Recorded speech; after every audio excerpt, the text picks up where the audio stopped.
गुरुदेव, आपके चरणों में कोटि कोटि नमन। महाराज जी, मैं प्रभु की कृपा से साधना में प्रयासरत हूँ।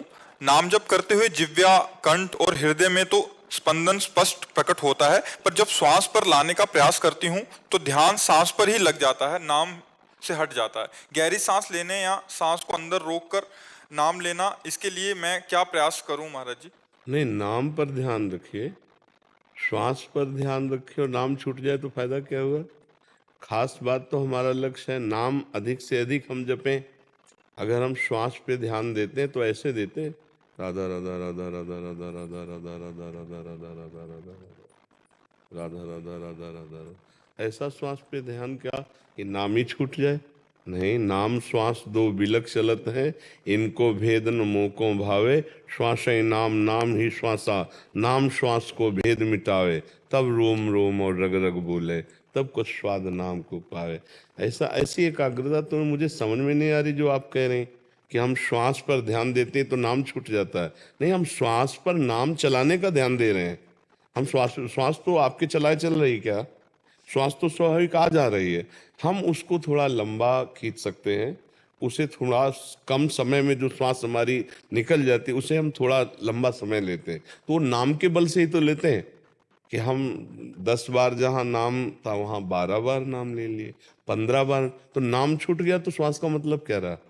मेरा मेरा समस्या ये है, एक ही जगह पे रह जाता है, या तो श्वास पे आ जाता है या फिर नहीं, हम कह रहे हैं श्वास पर अभ्यास क्या, वो तो स्वाभाविक चल रही है, श्वास तो आपके चलाए नहीं चल रही, उसको जो हम लंबा खींचते हैं तो नाम के बल से ही तो खींचते हैं।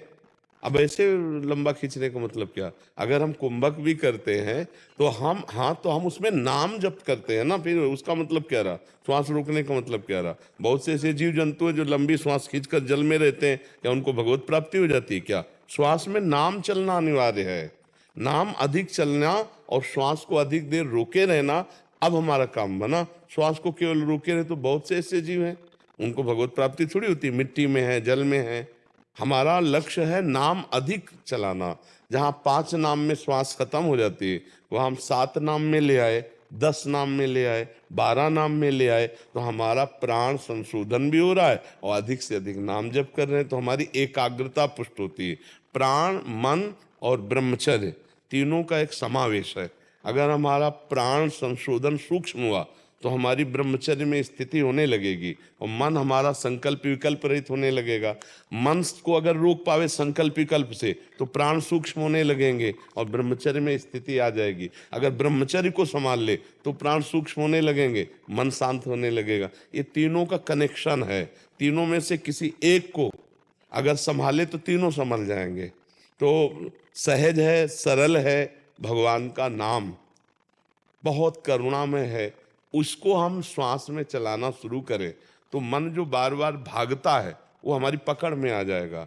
और मन को रोकने का तरीका है कि जहां मन भागे और आप जाने तो आप देखना फिर मन लौटालना नहीं पड़ता, वो तुरंत वहीं आ जाता है। तो जब जब भागे तो सावधान रहो, आप जान जाओ कि भागा तो ही वो आ जाएगा। अगर ऐसा नहीं समझ में आता तो जहां जहां मन जाए वहां से हटा हटा कर नाम में लगाओ और अधिक से अधिक नाम श्वास में, जैसे हम ऊपर खींच रहे हैं नाम हम बढ़ाते चले जा रहे हैं। नहीं तो बस इसी समय पे मेरा ध्यान सांस पे नहीं, ये कमजोरी है कि मैं जिह्वा पे, कंठ पे, सब पे स्पंदन महसूस करती हूँ उस चीज का, मैं जी जी। कि हो रहा है मुझे, लेकिन जब श्वास के साथ में करने की कोशिश करती हूँ तो मैं जैसे ज्यादा देर रोक। अभ्यास की कमजोरी, अभ्यास की कमजोरी। अगर अभ्यास दृढ़ कर लिया जाए तो उस समय नाम जपना नहीं होता, उस समय नाम प्रकाशित होता है, क्योंकि प्राणवायु रुकी हुई है ना और आप दर्शन कर रहे हैं। जैसे आप प्राणवायु रुकी हुई है और आप नाम का दर्शन कर रहे हैं, संख्या पर दृष्टि नहीं होती उस समय नाम के ध्यान की दृष्टि होती है। जब हम कुंभक करते हैं, प्राणवायु को रोकते हैं तो उस समय चलाना नहीं होता, उस समय देखना होता है।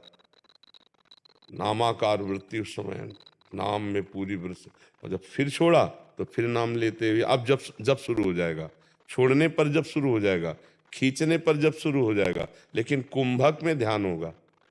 उस समय जप की प्रधानता नहीं होती, उस समय नाम के ध्यान की प्रधानता होती है।